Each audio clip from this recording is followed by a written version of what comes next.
নমস্কার বন্ধু, আশা করি সবাই ভালো আছেন। আজকের ভিডিওতে 4টি স্টক নিয়ে ডিসকাস করব। তার মধ্যে 2টি স্টক এর আগে চ্যানেলে আপডেট দেওয়া হয়েছিল, সেখানে আমরা ফ্রেশ ব্রেকআউট পেয়ে গেছি। আর দুটি স্টক আজকে সিলেক্ট করা হয়েছে সুইং ট্রেডিং এবং মিড টার্ম ট্রেডিংয়ের জন্য র্যাডারে রাখা যেতে পারে। তো স্টকগুলি নিয়ে আলোচনা করার আগে অবশ্যই যারা চ্যানেলে প্রথমবার ভিজিট করছেন, চ্যানেল সাবস্ক্রাইব করবেন, বেল আইকন প্রেস করে দেবেন, আর অবশ্যই লাইক করে দেবেন। আর একটা স্ট্যান্ডার্ড ডিসক্লেমার দিয়ে রাখি, এই ভিডিওটি সম্পূর্ণ এডুকেশনাল পারপাস, এখানে কোনো রকম বাই সেল বা হোল্ডের রেকমেন্ডেশন দেওয়া হচ্ছে না। কাজেই ডিসিশন নেওয়ার আগে অবশ্যই নিজের ফিনান্সিয়াল অ্যাডভাইজারের সাথে কথা বলবেন, নিজে টেকনিক্যাল অ্যানালিসিস করবেন, তারপরে ডিসিশন নেবেন। তাহলে চলুন শুরু করা যাক আজকের প্রথম স্টক অশোক লেল্যান্ড। এই স্টকটি খুব সম্ভবত 3-4 দিন আগে আমি চ্যানেলে ডিসকাস করেছিলাম, তখন 245-এর কাছাকাছি লেভেলে ছিল। তো সেখানে বলা ছিল যদি 245-কে ব্রেকআউট দেয় তাহলে কিন্তু এখানে একটা মুভ আসার সম্ভাবনা রয়েছে। তো আমরা এখানে এই ক্যান্ডেলে ব্রেকআউট পেয়েছিলাম, সেই ক্যান্ডেলটাতে প্রায় 4%-এর কাছাকাছি মুভ ছিল। তারপরে পরের দিনে ক্যান্ডেলে একটা পুলব্যাক, এবং আজকের দিনের ক্যান্ডেলে কিন্তু আবার উপরের দিকে যাওয়ার একটা টেন্ডেন্সি এখানে দেখিয়েছে। তো একদম সিম্পল চিন্তাভাবনা থাকা উচিত বলে আমি মনে করি, সেটা হচ্ছে এই জায়গাটাকে প্রথমে মার্ক করে নেওয়া 259। এই 259 যেটা তার হাই প্রিভিয়াস ক্যান্ডেল এবং আজকের ক্যান্ডেল। যদি দেখা যায় যে আগামী ট্রেডিং সেশনে এই 259-এর ওপরে স্টকটি আবার ধীরে ধীরে যেতে শুরু করেছে, তাহলে এই ক্যান্ডেলে কিন্তু সুইং ট্রেডিংয়ের একটা সুযোগ আসতে পারে। কাজেই অশোক লেল্যান্ড কিন্তু এখনও র্যাডারে থাকছে ফর সুইং ট্রেডিং। আর অলরেডি হোল্ডিংসে থাকলে নিজের রিস্ক টু রিওয়ার্ডের হিসেবে এসএলকে ওপরের দিকে ট্রেল করা যেতে পারে। নেক্সট যে স্টকটি নিয়ে আলোচনা করব সেটি হলো এনসিসিতেও আজকে আমরা ফ্রেশ ব্রেকআউট পেয়েছি, 6%-এর কাছাকাছি ওপরে গিয়ে ক্লোজিং দিয়েছে। খুব ভালো গ্রিন কালারের ক্যান্ডেল এবং এখানে একটা ডিসেন্ট ভলিউমও কিন্তু আমরা দেখেছি। এই স্টকটি খুব সম্ভবত 7 দিন আগে আমরা চ্যানেলে ডিসকাস করেছিলাম, যখন এই সব লেভেলের মধ্যে ছিল এই ক্যান্ডেলটাতে খুব সম্ভবত। তো সেখান থেকে আমরা 5টা ট্রেডিং সেশনের পর আজকে ব্রেকআউট পেলাম। তো অলরেডি যদি হোল্ডিংসে থেকে থাকে তাহলে নিজের রিস্ক রিওয়ার্ডের হিসেবে এসএলকে ট্রেল করা যেতে পারে। আর নেক্সট মুভের জন্য যদি চিন্তাভাবনা করা হয়, সেক্ষেত্রে যেটা এই জায়গাতে আজকের ক্যান্ডেলের হাই লাগিয়েছিল 364-365-র কাছাকাছি, যদি দেখা যায় আগামীকালকের ট্রেডিং সেশনে বা একটা দুটো ট্রেডিং সেশনের মধ্যে এই 365-র ওপরের দিকে আবার যেতে শুরু করেছে, তাহলে সেক্ষেত্রে এই 365-র উপরে যেতে শুরু করলে এই জায়গাতে আরও একটা সুইং ট্রেডিংয়ের অপরচুনিটি আসার সম্ভাবনা রয়েছে। আরেকটা বিষয় মাথায় রাখতে হবে, সেটা হচ্ছে যেহেতু আজকে 6%-এর কাছাকাছি একটা মুভ পেয়ে গেছি, তো হতে পারে আগামী ট্রেডিং সেশনে এখানে গ্যাপ আপ ওপেনিং হলো, তারপরে ধীরে ধীরে এই 347-কে রিটেস্ট করতে আসলো, তারপর এইখান থেকে বাউন্স ব্যাক নিল। তো যদি এরকম সিনারিও দেখা যায়, সেক্ষেত্রে এই 347-এর কাছাকাছি কোনো জায়গাতে যদি রিটেস্ট করতে এসে বাউন্স ব্যাক নেয় বা যদি এখানে কনসলিডেশনের মধ্যে চলে যায়, তাহলে এই এরিয়াতে কিন্তু আবার একটা ফ্রেশ বাইংয়ের জায়গা আসতে পারে।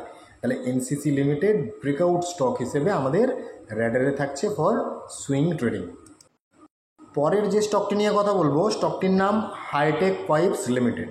স্টকটি আজকের দিনে 3.5%, 4%-এর কাছাকাছি মুভ আমাদেরকে অলরেডি দিয়েছে।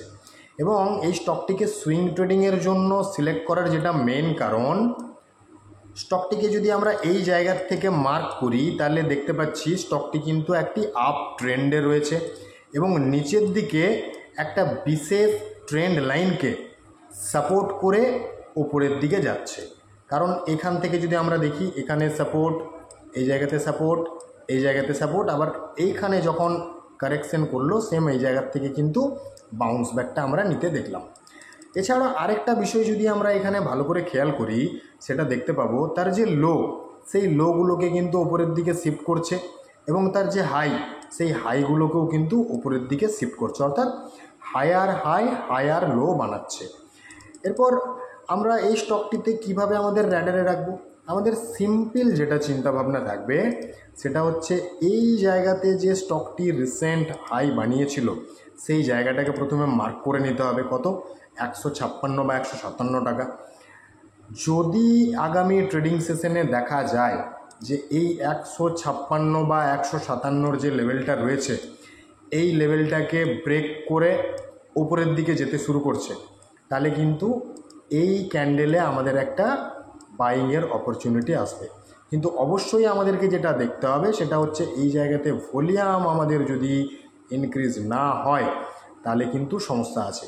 কাজেই খুব ভালো ভলিউমের সাথে যদি গ্রিন কালারের ক্যান্ডেলে আমরা এই 154 যে লেভেল রয়েছে, 156 যে লেভেল রয়েছে এটাকে ব্রেকআউট দিতে দেখি, তাহলে এখানে কিন্তু সুইং ট্রেডিংয়ের একটা সুযোগ আমাদের কাছে আসতে পারে। এরপর আমাদের টার্গেটটা কোথায় হবে? আমাদের ফার্স্ট টার্গেট হবে এই লেভেলটা, অর্থাৎ 170 টাকা।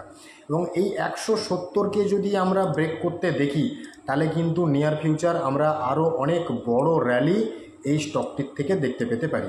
তাহলে হাইটেক পাইপস লিমিটেড সুইং ট্রেডিংয়ের জন্য আমাদের র্যাডারে থাকবে। নেক্সট যে স্টকটি নিয়ে ডিসকাস করব সেটি হলো জুবলিয়ান্ট ফুডওয়ার্কস। আজকের দিনে 3%-এর ওপরে ক্লোজিং দিয়েছে। স্টকটিকে সিলেক্ট করার মেন কারণ কি, তার যে প্রিভিয়াস হাই যেটা 2024-এর শুরুর দিকে বানিয়েছিল সেই হাইকে কিন্তু এখানে দুবার ব্রেক করার চেষ্টা করেছিল, পারেনি।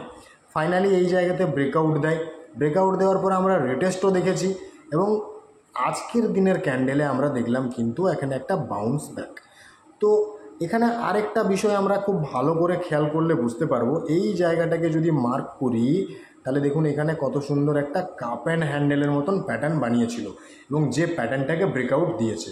তো যেহেতু এখানে আমরা তার মাল্টিপল টাইমের রিজেকশন, প্রায় 6-7 মাসের পুরনো রিজেকশনকে ব্রেকআউট দিয়েছে এবং কাপ অ্যান্ড হ্যান্ডেল প্যাটার্নের ব্রেকআউট দিয়েছে, তো এখানে কিন্তু মিড টার্মে এবং সুইং ট্রেডিংয়ের জন্য আমাদের কাছে একটা অপরচুনিটি আসতে পারে। এবং যদি মিড টার্মের জন্য আমরা চিন্তাভাবনা করি তাহলে এই যে লেভেল, এই লেভেল কিন্তু নিয়ার ফিউচার আমরা দেখতে পেতে পারি। এবং সুইং ট্রেডিংয়ের জন্য যদি আমরা চিন্তাভাবনা করি সেক্ষেত্রে আমাদেরকে যেটা চিন্তাভাবনা রাখতে হবে সেটা হচ্ছে আজকের দিনের ক্যান্ডেলের যে হাই 604, এই 604-এর ওপরে যদি আমরা ফার্দার স্টকটিকে যেতে দেখি, উপরের দিকে মুভ দিতে দেখি, তাহলে কিন্তু এখানে একটা বাইংয়ের অপরচুনিটি আসতে পারে। আর যদি সেটা না হয়ে দেখা যায় এখানে গ্যাপ আপ ওপেনিং হলো এবং এখান থেকে একটা পুল ব্যাক দেখিয়ে দিল, তাহলে সেক্ষেত্রে এই 585-র কাছাকাছি কোনো জায়গাতে আবার যদি আমরা স্টকটিকে পাই তাহলে সেই জায়গাটিতে আমাদের একটা বাইংয়ের জায়গা হতে পারে।